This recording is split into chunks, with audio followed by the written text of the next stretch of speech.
Hey everyone, it's Mason Hutchison, and you're listening to HerbRally, your daily herbal podcast. We come out with new episodes about 5 days a week, so be sure to tune in often. Our goal for the show is to help you along your herbalist journey, no matter what stage you're at. This episode is yet another edition of the Herbalist Hour, and this time I'm joined by Seraphina Capranos. We had a lovely and wide-ranging chat about the influence her grandparents had on her herbal path, what a ritualist is, practices for autumn, her upcoming program, The Wild Edge, and a whole lot more. So speaking of the Wild Edge, a feminine path home, I will leave a link to that in the podcast show notes. And if it is of interest to you, you could use coupon code HerbRally at checkout to get 5% off. Again, that's coupon code HerbRally at checkout to get 5% off. A link to the Wild Edge will be in the podcast show notes. Also, before we begin the show, I want to say a huge shout out and thank you to our presenting sponsor, Oshala Farm. Oshala Farm grows over 80 medicinal plants on their Southern Oregon farm. So if you're looking for U.S. grown organic herbs, look no further than Oshala Farm. You can learn more about them at Oshala Farm. That's Oshala farm.com. And of course, links to Oshala Farm will also be in the podcast show notes as usual. All right, that is going to do it for me this time around. Thanks so much for listening to the Herbalist Hour, and I'll talk to you very, very soon. Bye. Welcome to the Herbalist Hour. This is where community gather, merging the power of people and flowers, the sweet and the bitter to the salty, the sour. Oh, mommy, it's time for the Herbalist Hour. Welcome back to the Herbalist Hour. Today, I'm honored to have on Seraphina Capranos. Welcome to the show, Seraphina. Thank you so much. Such an honor to be here. Absolutely. I'm excited to get to know you a little bit more. Why don't we start from the beginning? I read in your bio that you learned about herbal medicine from at least a couple of your grandparents. I'd love to hear about more about your relationship with your grandparents and what they taught you about herbal medicine.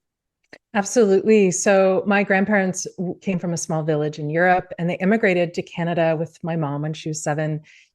And they lived in this village where they didn't have a medical doctor, and you needed to know how to take care of your family. There was a midwife who knew the way of herbs. And so my grandparents just grew up with the culture of having to take care of yourselves. That's what their parents did. My grandmother was born in the same house on the same kitchen table as her mother. And then my mother, the same midwife, delivered my mom also in that same house. So 3 generations in one house. So that gives you a sense of how they lived. And so when they emigrated to Canada, they brought that tradition of having to take care of yourself and essentially be your own doctor. And I always like to say to my students when I tell my story that it wasn't because my family's anti-establishment. It was just because that's what they knew, and that's how they had to roll. And so as I was growing up, my mom brought that same philosophy and that same culture to our family. So I had never really seen a doctor until I became an adult. And again, it was just merely because herbs worked. It was very practical. I'm in my 40s. I've never had an antibiotic, and I would take one if I needed one, but herbs have been there. So they're spiritual nourishment for me, and they're still my first line of medicine. And so that's my mother's parents. And I learned how to make cough syrups. After dinner, we always had linden and sage tea. Some of my best childhood memories are sitting under the linden trees in front of my grandparents' home and watching the bees and smelling that fragrance. So plants have always been part of my life. And then when I was 16, I had a spinal injury. And at the same time, my dad was dying. It was a very difficult time in life. And once again, herbs were there to soothe, to repair, to restore, to manage pain. And so, yeah, I was literally raised by plants. I love that you use the word practicality. That's kind of the word that was floating in my head as well. And that's kind of what I'm hoping to instill upon my daughter. Like I always say, I hope she takes herbalism for granted. Like it just is a part of her general lifestyle. And it kind of sounds like that's what it was like for you. Besides linden, were there other plants that you kind of recall from childhood that really attracted you? Yeah. I mean, sage and rosemary and elderberry. Elderberry is a big one. So my grandfather was born in Prussia, and my grandmother lived on the border of France and Germany. And elderberries, that was part of their world. And it was actually Rosemary Gladstar who taught me that elderberry wasn't a thing in North America until I think she said like the 90s or something. And that's because of the European influence. But my grandparents had an elderberry tree behind their house. And so I got to know elderberry growing up in Ontario, Canada. And then lots of garlic, lots of eating raw garlic, even swallowing whole cloves of garlic raw. Yeah. uh, when I first started getting into herbalism, I want to say that you're just sparking my memory right now. I want to say garlic was the first time I really realized that herbs work. Not to get too graphic, but I was a basketball player and I had this interesting like fungus growth on my like under my armpit, and it was like super disgusting. And I remember just chewing on a ton of raw garlic, and lo and behold, like the next day it disappeared. It I'm really pretty sure herbs works. work. Yeah. Yeah. My mom, Sorry, dear audience, that I just put that image in your brain, but no, it's please. great. This is how we learn, right? We That's share these right. kinds of stories. This is like what it's like in the field. My mom and grandma used to tape or they would slice garlic cloves in half and then tape them to the bottom of the feet if you had a cold or a flu. And I don't know if this is tech. I've actually never looked this up, even in all my clinical training. But my grandmother would say it would just pull the virus right out of you. And so we'd sleep with these juicy garlic cloves on our feet, but we were better the next day. Sure. Yeah, and then your breath would probably smell like garlic by it going through the bloodstream. Yeah, exactly. That's awesome. Who else have been some of your herbal mentors along the way? Mm. So in the 90s, I did spend some time at Susan Weed's at the Wise Woman Center in upstate New York. So she was definitely an influence. And then one of my teachers, Michael Vertoli, who's in Canada, in Ontario, he's incredible. Aviva Ram was a major influence in my 20s. My gosh, I wanted to be a midwife. So I read every book of hers voraciously. I did her herbal program before the internet when she'd mail it to you in snail mail and get those large binders. Um, and of course, Rosemary Gladstar. She was one of the few who wrote a book about herbs for women. Again, I think that was 94, 95 ish. It came out. So I was just consuming all those books at that time. And then my family's always been probably the primary influence. And I've had so many other teachers along the way. Amanda McQuaid Crawford, she's remarkable. Tarona Lodog, of course. There's so many. But in terms of the key influencing teachers, I would say Susan Weed, as I was coming of age, as I was becoming a young adult, and Amanda McQuaid Crawford, Aviva Ram, Michael Vertoli. Those are some of my favorites. Also, Robin de Pasquale. I'm Hmm. not sure if you know her, but she's a I know naturopath. the name for sure. Yeah. Yeah, a naturopath and a herbalist. I used to call her and have mentorships sessions with her in my early years of practice. So I believe my philosophy is to listen, to gather around as many teachers as you can, right? To learn. And even if they have so-called oppositional opinions, that alone is medicine for you to be able to develop your own ability to think critically and develop conclusions on your own. So all those teachers that I named, they don't necessarily even hold the same philosophy in herbal medicine, the same approach. They have very different backgrounds, different education. But that helped me develop my own way of thinking and draw my own conclusions because it gave me the opportunity to explore different methods in my own clinical practice. So I love to sit at the feet of elders and teachers still today. Chantal Cabrera, she's someone I Hmm. have to name. She's now a dear friend. And we have a study group monthly that a few of us get together and hash out cases. So yeah, I love the diversity in our herbal community. Oh yeah. Just thinking about all the different teachers you named, I've definitely had a lot of influences from each one of them. I'm drinking a marshmallow infusion right now, and I credit Susan Weed for a lot of the infusions that I drink on a daily basis. And we're trying to get Aviva Ram on the show. There's been a lot of email back and forth, so that's going to happen soon enough. But where are you based, Seraphina?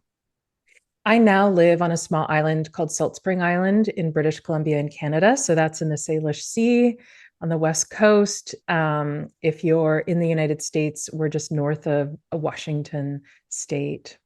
So when you're meeting up with Chanchel, then that must be in person then, I suppose. Well, once or twice a year it's in Okay. person, but we meet on Zoom. There's 4 of us and we meet on Zoom once a month. But I am fortunate enough to live in the same bioregion as her. She lives on a different island than I do. Gotcha. Okay. So part of your bio, from what I read, is you're an herbalist, a homeopath, and a ritualist. I kind of wanted to delve into both of those other two. Can you tell us more about your homeopathic practice?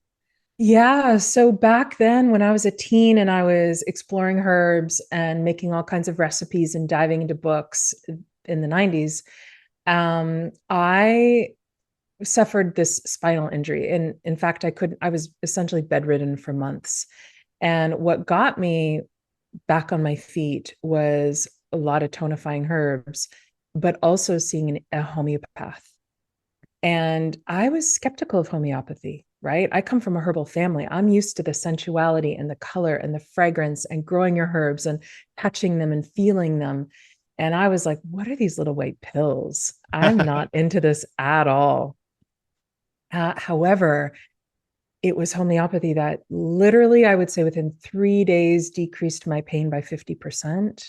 And then with consistent treatment over a year, I was back on my feet, and that was over 25 years ago. And I've never had a relapse since. And it was homeopathy. So I was intrigued. And I was also a pretty vigilant environmentalist back then. And one of my one concern at the time was how much plant material I needed to be making medicine, how much alcohol I had to go through, how much equipment, how much supplies. And in my early 20s, when I left home, I was living on the road, living off of basically no money. And my mind kept going back to homeopathy. And as I dove into it, I thought, wait a minute, these remedies are made from plants. And when I got to visit my first homeopathic lab, I saw that it was like one small harvest of plants makes thousands and thousands of remedies that can last over years. And so my low budget, poor, living on the road environmentalist self was like, hey, wait a minute, there's something to this. And I had experienced the efficacy of it firsthand.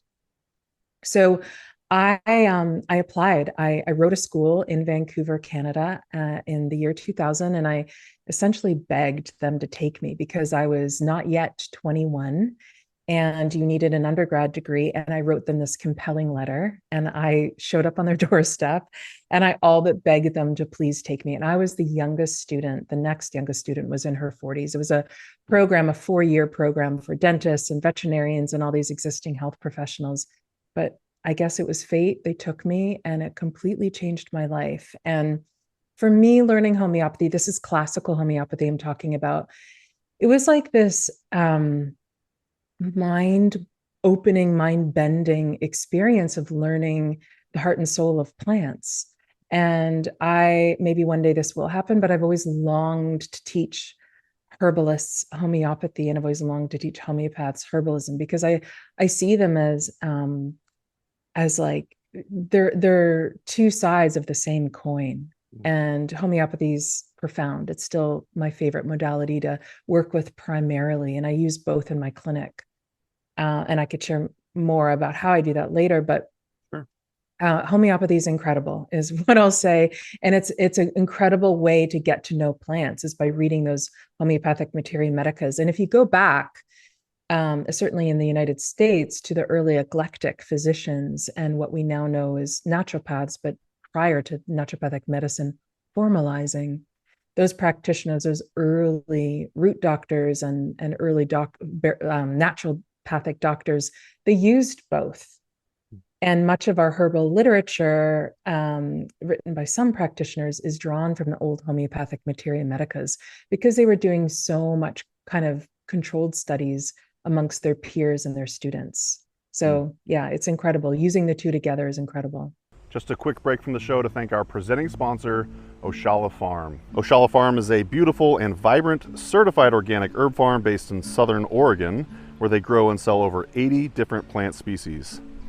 The founders, Elise and Jeff Higley, have been longtime friends, so I highly trust their growing methods and ethics. You'll love the potency and vibrancy of all the herbs they have to offer. To learn more and purchase their herbs and other organic goods, head to oshalafarm.com. So thanks once again to Oshala Farm for sponsoring the Herbalist Hour. Now back to the show. Enjoy. I guess I'm going to show my ignorance here now. Is there any overlap between, say, homeopathy and, say, flower essences? Or is there anything going on there? It's a great question. Yeah. There is an overlap, and that is that Dr. Edward Bach, it's written Bach, but pronounced Bach, he was a physician and he was a homeopath, and he lived in the time, he was the originator of the flower essences and what are called the Bach flower essences. And he lived in a time when homeopathy was prominent, and a lot of physicians were practicing homeopathy then. And when he was sick, he went to his little cottage in the woods and he sat with flowers, but he knew how to make homeopathic remedies. They're not, flower essences are similar, but they're not homeopathic remedies. Where they are similar is through the dilution method. So without getting too technical, the flower essences are similar in the way that they're diluted and succussed, but not exactly. But he did borrow that methodology from the practice of homeopathy. I've never heard succus in the past tense before. Succust. Is that what you did there? Okay. Yeah, also succust. Go for it. Yeah, it's a method of shaking. It's the way that you success a remedy. Yeah. Also didn't know it was botch. I always said Bach in my head. So, well, I'm learning all sorts of new things here. Can you tell us what a ritualist is? Yeah. So kind of during this turbulent, my late teens, early 20s, I was experiencing all these health crises. And then what was also happening is my mother's a very powerful healer. And in my teens, as I was going through all these health crises and my father was ill and dying, I was receiving a lot of energy healing and a lot of energy work. And my mother's very intuitive. So is her father, my grandfather. And I started having just these, I guess you could call them like prophetic moments. And it freaked me out. Like I was freaked out. And I just wanted to be a normal teen. I wanted to like drink and do drugs and party. I didn't get to do any of that as a teen. Okay. I was like in bed, chronic pain, working with a whole bunch of healers. And I met a shamanic practitioner at that time. And she said, yeah, you have psychic abilities. And what's happening is you don't know how to control it. So there I was as a teen, instead of partying and doing drugs and drinking, I was learning how to control my highly intuitive abilities. And I then apprenticed with what you would now call a psychic medical medium, basically. Although none of these women used those terms back then. So fast track a couple more years, I met some priestesses in a lineage called the Reclaiming Tradition. And the Reclaiming Tradition is not Wicca. It's not dogmatic. All genders are welcome. And it's a lineage of many different cultures essentially merging. And it was in my early 20s that I ended up kind of accidentally stumbling into priestess work and essentially learning the art of ritual, being a ritualist, which is a ceremonialist. So after many years of apprenticing, I learned how to preside over funerals, over weddings, what would you say, any kind of rites of passage practice. And that became a huge part of my life because I needed that medicine after the trauma of my father dying in the way that he died, after my own illness and accident. I was longing for a way to somehow metabolize all these big experiences. How do you metabolize trauma? How do you process trauma through the body? And this, again, is where I think herbalism is so brilliant, and homeopathy, in this intersection of helping our soul catch up and make sense of big experiences.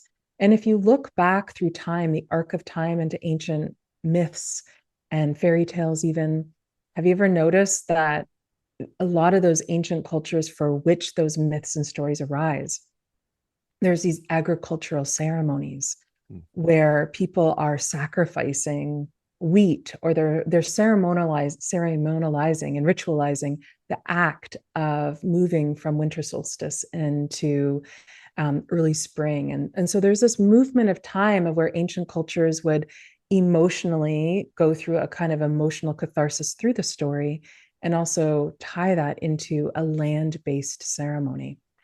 So that spoke to me as a young woman who had experienced, by the time I was in my early 20s, a significant, and I'm skipping over a lot of big events in life, deaths and accidents and losses and heartbreaks.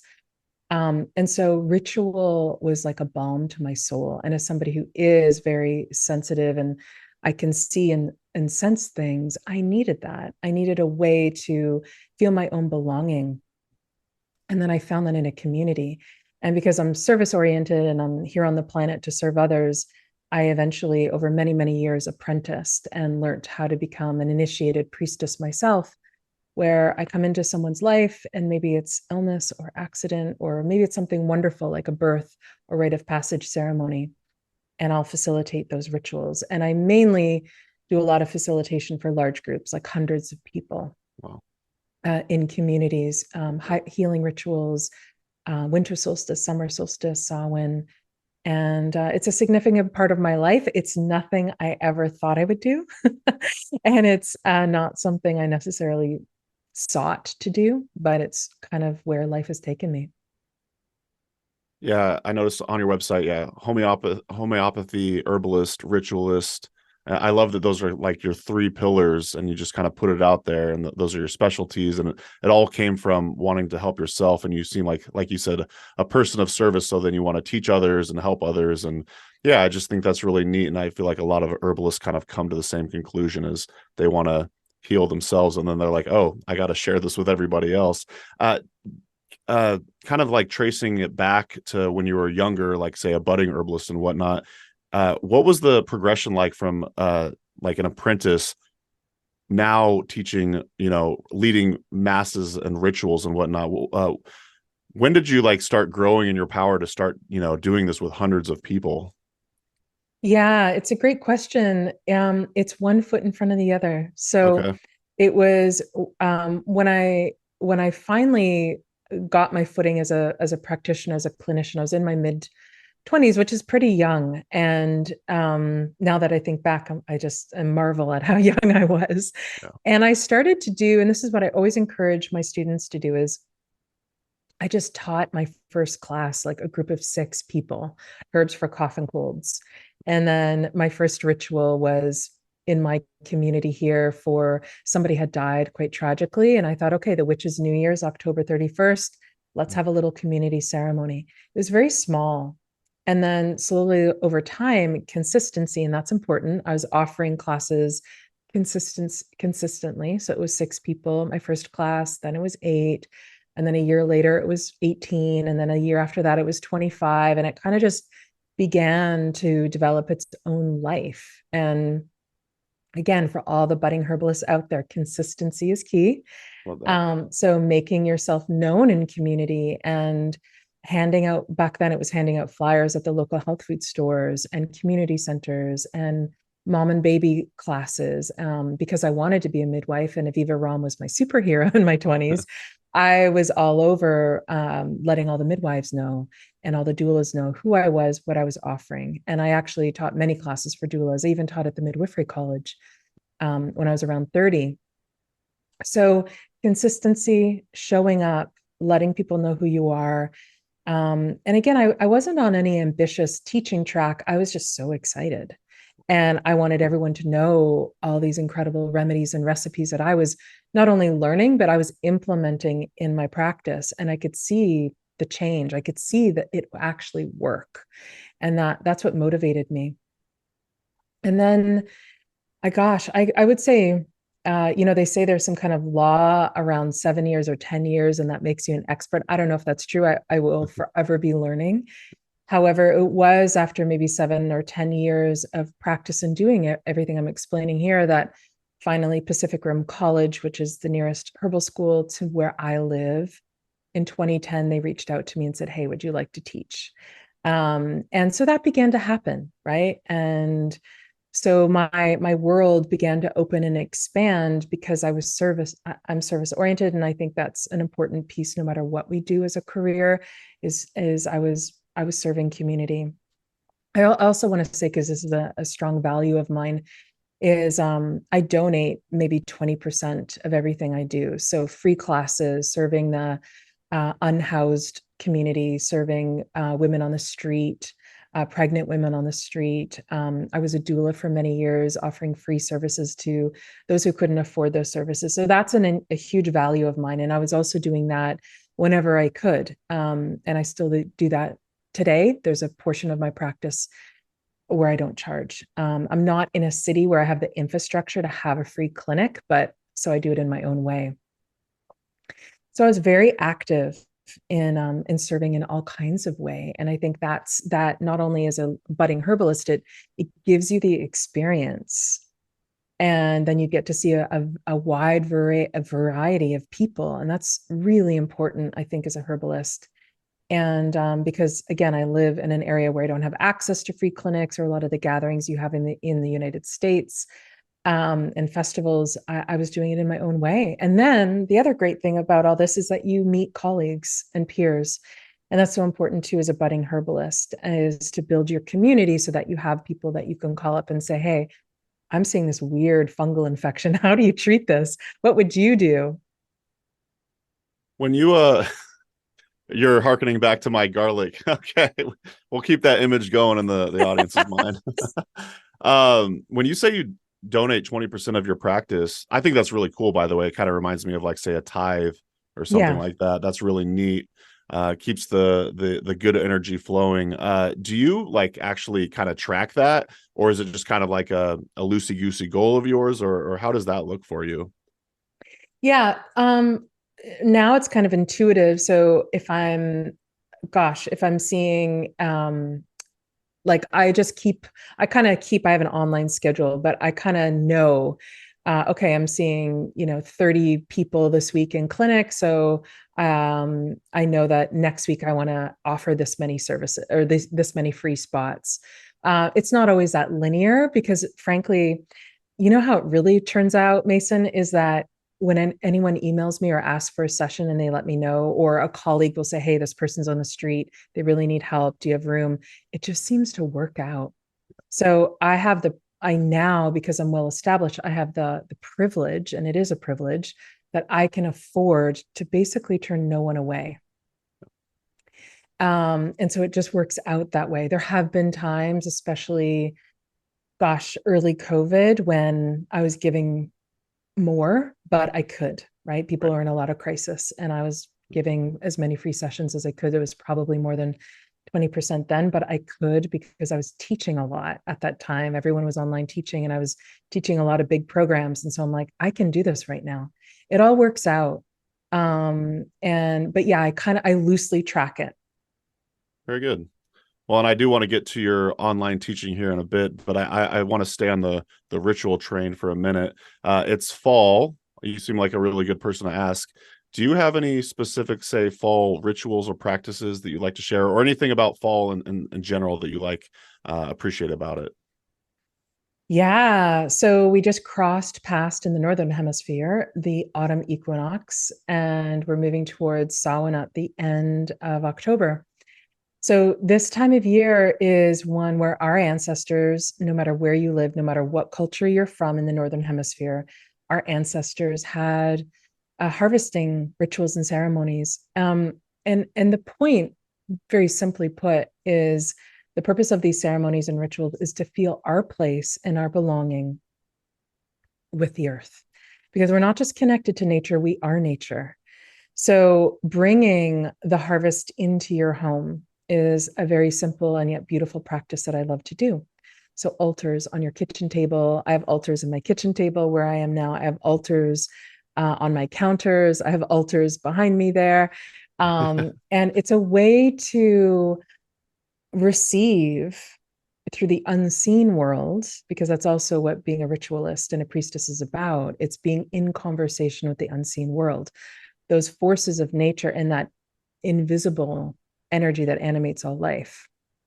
We bring that into our home to warm our hearts and to celebrate the harvest. A lot of folks who struggle with this transition, and there are many, they struggle with the lack of light. They get nervous and anxious, maybe even depressed as we move towards winter. What can help is celebrating that harvest, bringing the colorful squashes and pumpkins into your home, bringing those colorful leaves into your home and decorating your home with them as a way to feel that shift of life and to feel that life, we have death, but we also have regeneration. That's also part of the natural cycle. So other rituals are lighting a candle at dinner every night. These are the everyday, these are rituals. People might be thinking, wait a minute, that's not a ritual, but it is. And then depending on where you live, what we do here is we have bonfires, and bonfires where we give the dead plants. Like I burn the old rose branches that I pruned and the apple branches that I pruned. We'll give those to the fire.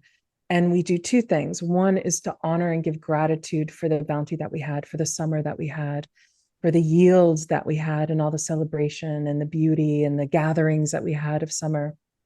And we thank the sun.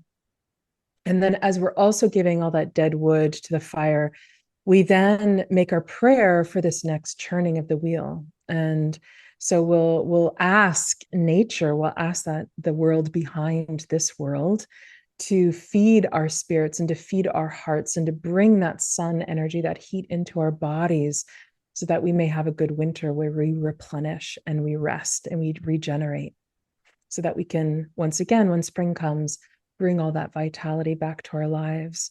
So those are just very simple rituals. Ritual does not have to be complex. You don't have to study it. You don't have to go to school for it. It's really about what makes you feel tied to nature.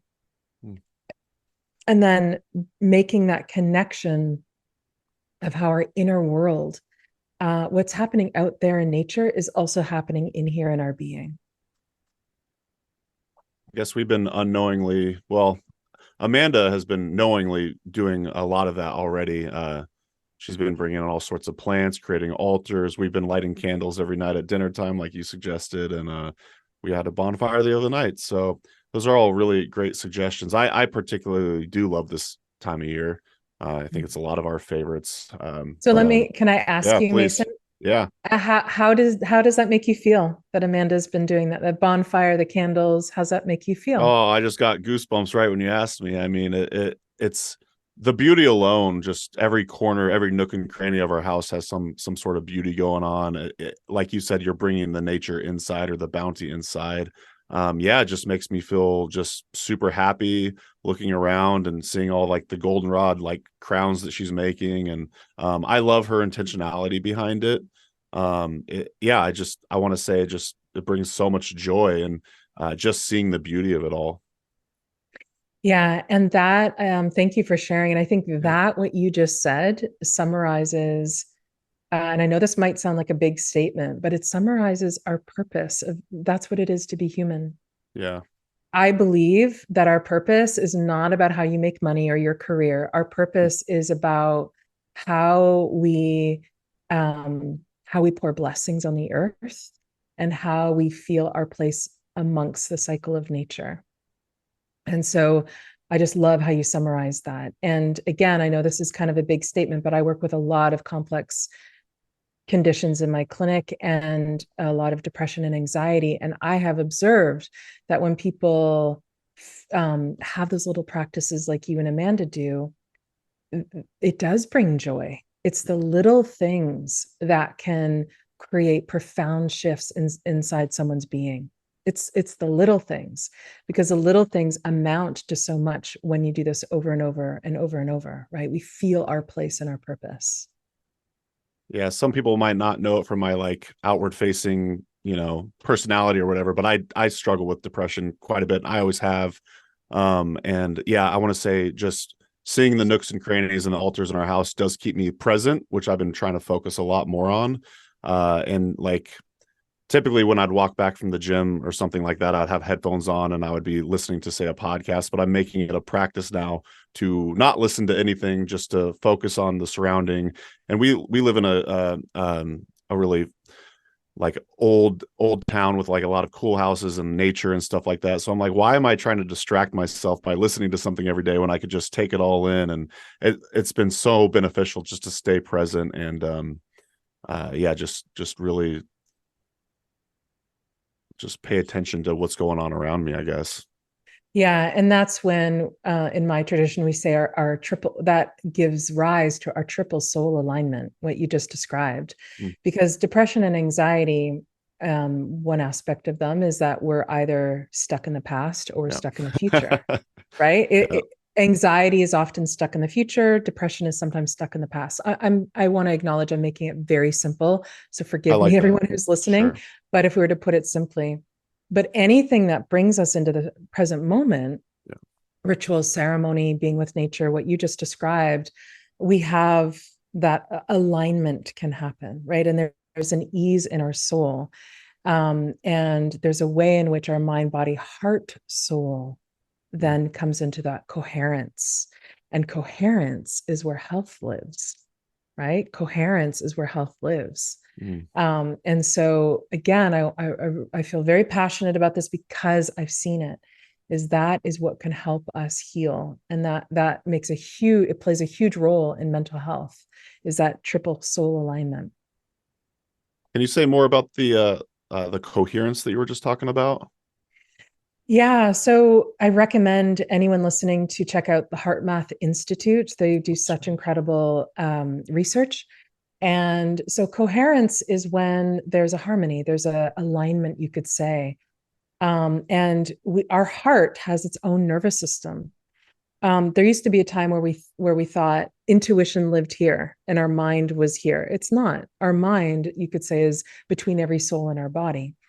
And our heart is actually not only the cardiovascular system, but the heart, the organ, which has its own heart, mind, brain, is where our intuition lives. And there's really cool research. I just posted something on Instagram about this, is that when we breathe, when we are bringing ourselves into presence, what you just described on your walk, I felt like I was on your walk with you. When you're in that kind of presence, not only does our nervous system be able to regulate, but our heart, our mind, our brain then comes into that alignment.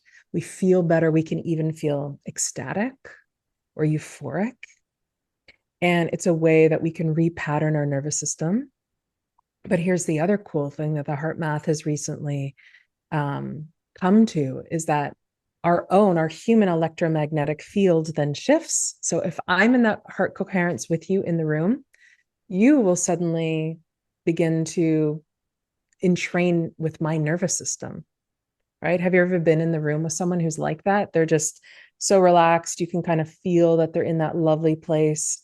Or maybe it's Amanda when she's creating all that beauty in your home.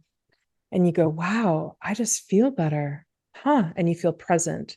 It's the electromagnetic field that's shifting. And then the cool thing is that the Heart Math Institute came to some conclusion where our electromagnetic field, when we're in that coherence, can help the Earth's electromagnetic field, which is really Crazy. incredible. Yeah. It's crazy. Yeah, when you think about that, but it makes so much sense. And when you think about shamanic cultures or shamanistic cultures or indigenous cultures of any kind, and they talk about how the way in which we walk on the earth has an actual impact on the earth, it brings it home.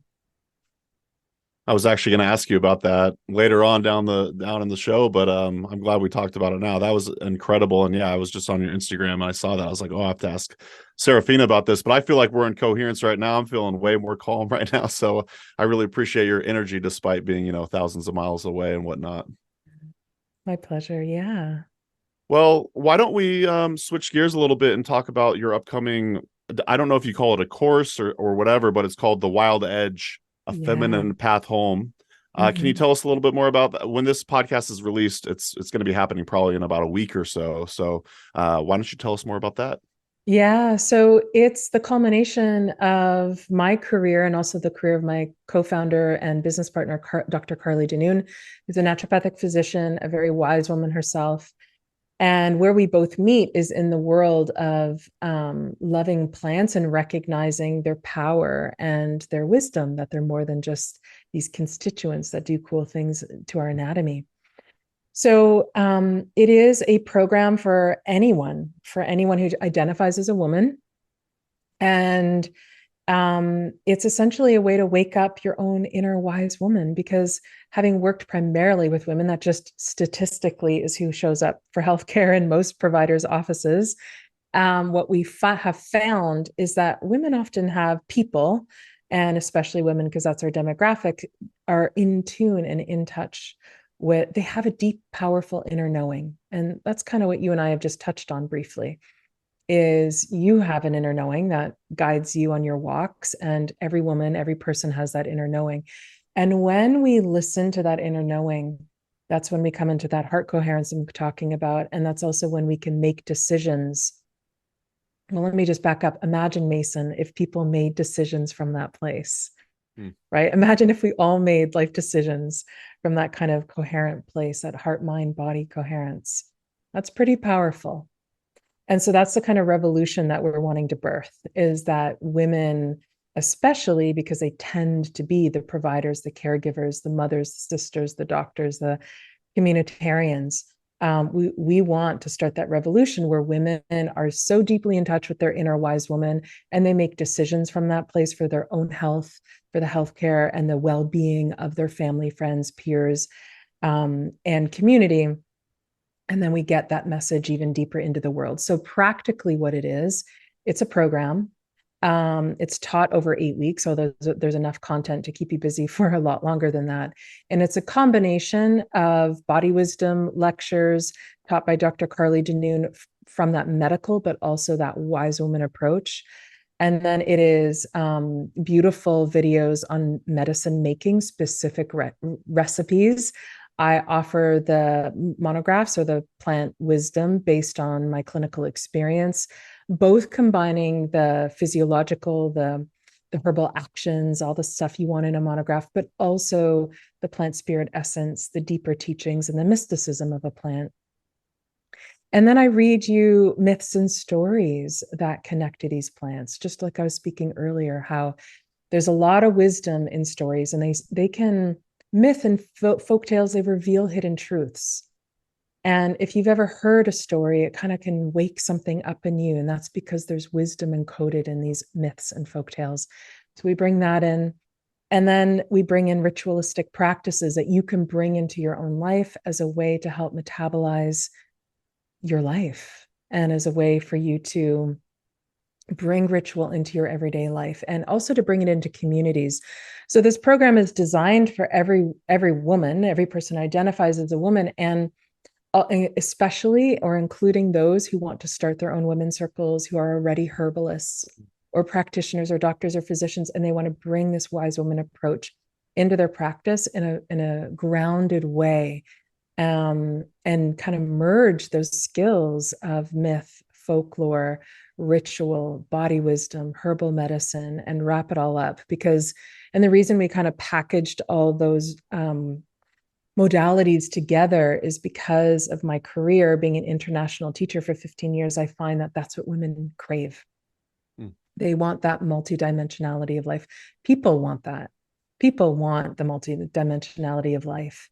And so we offer this program as a way to deeply empower women and awaken their own inner wise woman, so that they can bring it into their own lives and also facilitate it for others. I was just hanging out with a couple friends, a married couple. The guy, the man always has a monthly man circle, and then the woman has like a monthly woman circle. And you brought up that's one of your goals with the program, is to help women create and start these women's circles. Can you maybe go into a little bit of detail about that? Like maybe give the audience an idea on how someone could start a women's circle, or maybe the importance of having these women's circles, and I guess the frequency of them as well. Yeah, I mean, gosh, I've had one once a week. I've had them once monthly. I've had them every 6 or 8 weeks. And I think we're social primates, human beings. We need to be together. We learn together. I think that's why podcasts are so important, and so they're so popular. Is we need to share our wisdom together, and the container, and that's what it is. It's an intentional container to gather. So you're dropping down out of just chit chat, that superficial conversation that can often inspire social anxiety. And we drop down into that place of what's really going on. And not only to air our troubles and our worries and our fears, although that's included, but in a circle, wisdom rises, especially when we drop down and we speak from the heart. So a woman's circle or any kind of intentional circle is one that has an intention. Somebody is holding that strength of that container in loose facilitation. And it's a way to take a theme. Themes are helpful, right? So then we can kind of have a focal point. And then we essentially share the wisdom in the room. And we can do that through sharing a story. And I think that's a beautiful way. So in a group I've been gathering with for 20 years, we always work with a goddess as a way to reveal a teaching and as a way to have a conversation starter of sorts, and then unpack that story and see how we can see ourselves in that story. And then what I also like to bring in is a plant, right? How cool is that when you get together with some people and then you taste a plant? And then once again, if you're tasting a nervine, maybe the conversation will come to anxiety and depression. And how do you navigate that? And then it becomes a council where you're exchanging wisdom and you're exchanging intelligence. And I think that is so healing, right? It's not about one person, the facilitator, having all the answers. It is not that. It's about exchanging and that transfer of knowledge that can happen in a gathering. And so then everyone feels empowered. Everyone feels in touch with their own wisdom. And their words are medicine. And there is wisdom and medicine in hearing yourself say something that you needed to hear, right? Have you ever had that experience? Oh yeah, absolutely. Yeah. I don't know if I'll share it right here, right now, but it's definitely happened to me before. I don't know if I'll go into the specifics, but yeah, I was just a part of my friend's man group a few weeks ago, and yeah, like being empowered to say what's going on and to receive the other's wisdom as well. It was humbling, but it made me feel not so alone. And you're just doing really great work, Seraphina. I'm super excited that you're presenting this program. Can you tell people where to learn more about it and everything? Sure. Thank you. Yeah. So Instagram is good, Seraphina.Capranos. And then our website is the Center for Sacred Arts. And those are probably the two best places to find me and us. And I just want to, you said something very powerful, and I need to kind of circle back to that. And that Please. is, And I didn't want to make it sound like we're wrapping up here or no, anything that's like cool. that. Okay, No, cool. no. No, I didn't feel that. I just wanted to not lose my train of thought. And Please don't. Yeah. that is that I have, without exaggeration, because I've been doing this so long, sat with people, men and women in all genders, for 20 years. And I've been teaching internationally. I may not be big, splashy all over the internet, but I've been big and out there in the world, more face to face with people. And if there's anything I've heard that's a commonality, and it's very humbling, is that everyone feels alone. And that to me has been so moving and powerful and emotional, that I've sat with thousands of people, and the common thread is everyone feels alone. That's the thing that binds us. And my job, my mission is to bring intimacy back into people's worlds. And that's why I've been a circle holder, a ritualist. I hold circles. In the most plain language, that's what I do as a ritualist and as a teacher. And if only people could recognize that we're together in this aloneness. And that's the medicine of circles. And I'm glad you were sitting in a men's group. And I want everyone to have that kind of experience, because it's as old as time. Sitting together, it used to be around a fire or in a cave. It's as old as time. And it's what we're made for. And you're doing your own version of that by hosting this podcast, right? And I bet you it's medicinal for your heart in some way. Yeah, big time. Especially since I moved from the Northwest to Wisconsin, where, I theoretically left a bunch of my friends and family, and but now twice a week I get to have these conversations. So it definitely is medicine. And I will say that Man's Group was around a fire, which also made, it feel really nice. And then after the whole thing was over, I told one of the guys, I was like, you guys are just so lucky to have this, And he's like, you could start one yourself in your own neck of the woods. So I'm working on making friends. I made a couple the other day, so we'll see, but definitely Yeah, or medicine. just put a poster out there. I'm not Yeah. kidding. Like Yeah. one of my best friend is a guy, and that's what he did. When he moved to a new town, he just literally put a poster up and put Men's Group and a few little words, and that's how he developed his friendship of 25. He's got a Men's Group of 25 years. It's been happening. That's a great idea. Mm-hmm. We'll see if I do that. Yeah. Email me. I'm happy to All right. give you any tips. Sure. But yeah, I just wanted to say that it reminds us of what it means to be human. And that's why it's so important. And it is the antidote to this spell of loneliness that we've got going on in the modern world. No one is alone in it. And I want to just emphasize that to anyone and everyone listening. You are not alone in your aloneness. It's a cultural spell, or I would even say a cultural hex. And the way to break that hex is to get together and to do what you just said, right? Like make it happen. And it's deep medicine for our soul. Well, I just got to shout out my good friend Giuseppe Spadafora, who's the free tea guy. He's known as the free tea guy. He traveled the U.S. for about 15 years, going from community to community and just setting up in his tiny bus and serving free tea to people. And the reason he did it was because he felt lonely. And, after 15 years, he's got hundreds of friends all over the nation, and I don't think he feels so lonely anymore. So we actually do have an interview coming out with him in about a month. I was able to record it in person with him, and yeah, I think it's going to be very inspirational to people and kind of in line with this conversation right here.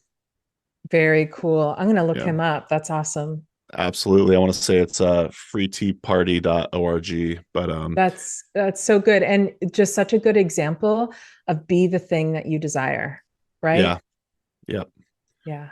Be the change you wish to see in the world, as they say. You got it. I love that. That's a good one. Yes. Well, I would like to hear more about your relationship with, is it Dr. Carly? Yeah. Dr. Carly Janoon. She's a naturopathic physician who also lives in British Columbia. And she's a very intelligent, multifaceted woman and a great teacher. So what's interesting about us is I've spent my life kind of in the mystical realm. I didn't get into it, but I did a 10-year shamanic apprenticeship. I've done a lot of life took me in that direction. And life took her in the opposite direction, where she's also very intuitive and in touch with the invisible world. And yet she went to regular medical school. And then she was an athlete, had a terrible accident, ended up in a wheelchair, got herself out of the wheelchair, which is pretty incredible, skiing accident.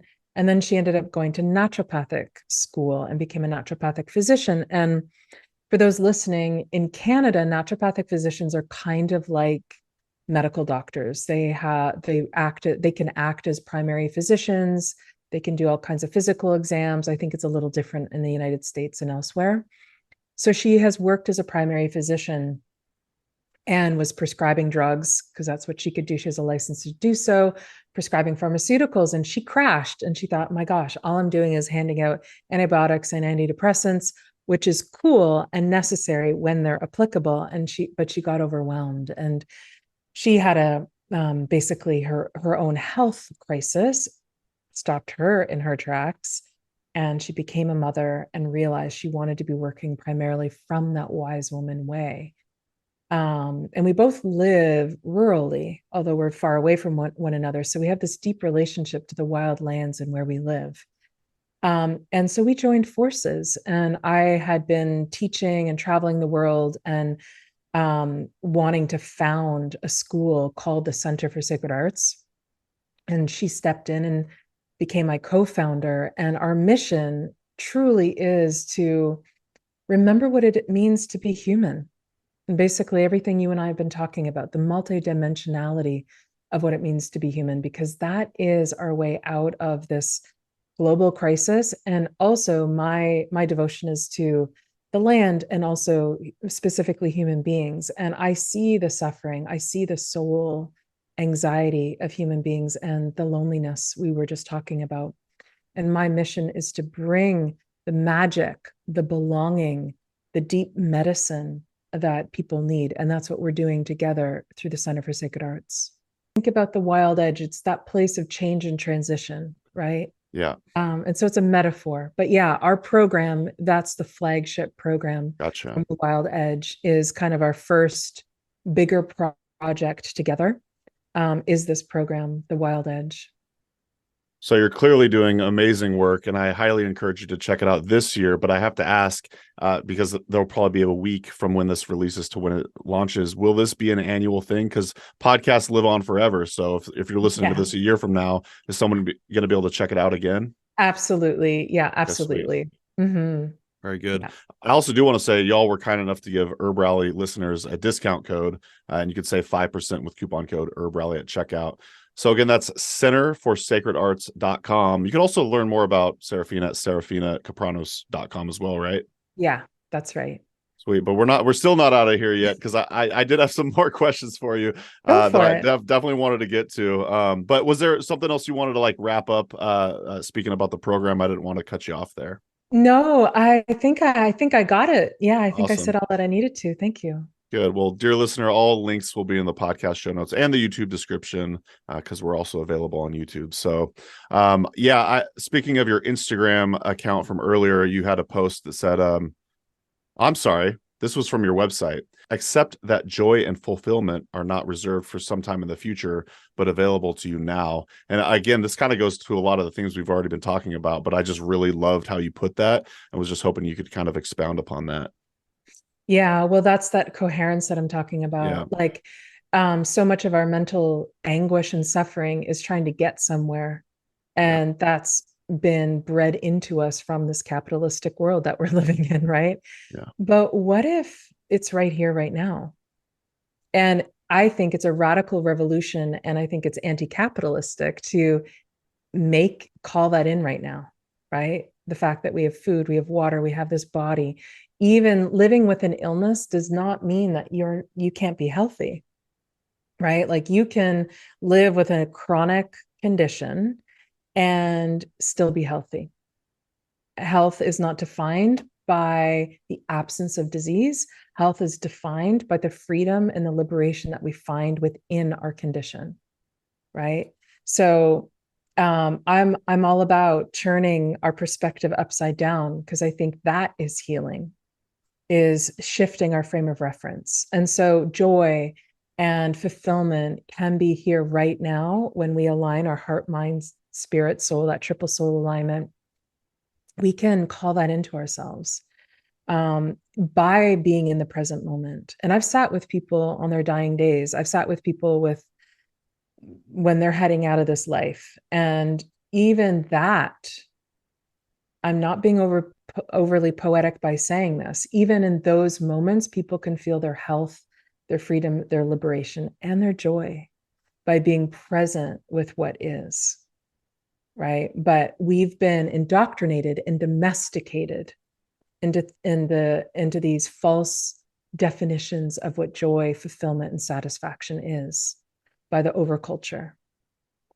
And that is not the wise woman way. That is not the way of the wisdom path. The wisdom path is about breathing in and allowing yourself to receive the medicine of the multidimensionality of this life, of this world, and the world behind the world. That is the spirit realm of the spirit and the ancestors and your guides and your angels that are watching over you. And that's, that's the wisdom path. That's the way to get our joy back. All such good reminders. I want to say I spent, my late teens, early 20s experimenting with all sorts of different spiritual practices, meditation, self-help books, and everything. And I don't feel like I ever really put any of it into practice. I mean, I tried, but there was so much worry, like you said about previously, like about the past or the future. It was so hard for me to actually stay present. want to say the only time I ever really felt present was when I was maybe playing a sport or something like that. And besides that, I've had so much anxiety, but I only feel now that I'm just beginning to like have days where I'm just present, or at least moments of days where I'm fully present. And I could totally see how you said at the end of your life, someone could still have that experience of being fully present in the moment, and just, a lot of the anxiety, just all of the anxiety washes away if you're staying fully present. So, oh, Seraphina, you're doing such great work. Thank you Thank you. thank you for all of these reminders, and just, I'm really excited for the folks that do end up taking your class and learning from you, and all the different ways you share and teach and holding space for people. So really, really appreciate that. My pleasure. Thank you, Mason. It's been such a joy to sit with you, and I can feel your medicine. I can feel what you're doing in the world and how it's medicine for you personally, and you're giving so much, and it comes through everything that you do. I see that. Thanks. I'll try not to worry about it every time after I record a podcast if I sounded dumb or something like that. Yeah, like you said, though, early on in your journey, it's all about consistency and repetition, and you build confidence that way. But yeah, still learning a lot. So I really appreciate you saying those kind words. That means a lot to me. One more time, why don't you share where people can check you out? Instagram too, right? You said at Seraphina Capranos. Yeah, Instagram, Seraphina.Capranos, and our website, the Center for Sacred Arts. And you can also find me at seraphinacapranos.com. Awesome. I'm really excited to publish this one, Seraphina. Thank you. Thank you. Yep. Thank We'll talk to you later. Thank you so much. Bye, everyone. And that's going to do it for today's episode. Thanks so much for listening to the HerbRally podcast. If you'd like to hear more from us here at HerbRally, we now have a text message community, believe it or not. Basically, it's just updates from us. We send about 1 to 7 texts per week, notifying you about new events, videos, courses, podcasts. You get the idea. It's pretty much like our email newsletter, just in text form. So if you'd like to receive text messages from HerbRally, just text JOIN, that's JOIN, to the number 541-256-2895. Again, that's JOIN to number 541-256-2895. And to stop receiving texts, that's easy too. Just text STOP to the same number. It'll opt you out immediately. Okay, thanks again for listening. Have a great rest of your day.